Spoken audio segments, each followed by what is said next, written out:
Kapag hindi umuuwi ang tao, may problema. Maaaring may problema sa bahay o baka may problema yung tao.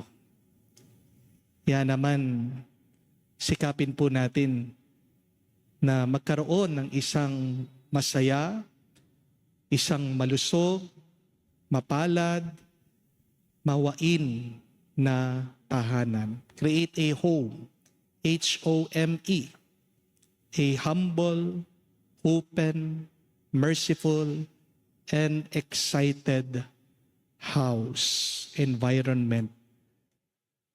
Papasukin niyo din po ang Panginoon. Kung meron kayong problema, sabihin niyo sa Diyos.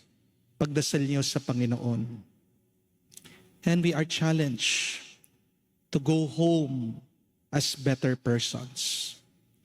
But you can never be the best person without God.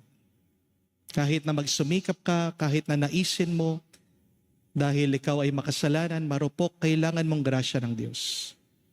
So to be the better, the best person that you can be, please allow God to create a home into your heart.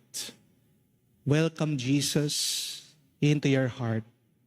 Kaya nga po ang ating panalangin ngayong araw ay, halina Panginoon, manahan ka sa akin. Stay with me, O Lord. You are welcome into my heart. You are welcome into our homes. Sumayin niyo ang Panginoon. At sumainyo rin. At kayo basbasan ng Diyos makapangyarihan sa lahat, sa ngalan ng Ama, ng Anak, ng Espiritu Santo.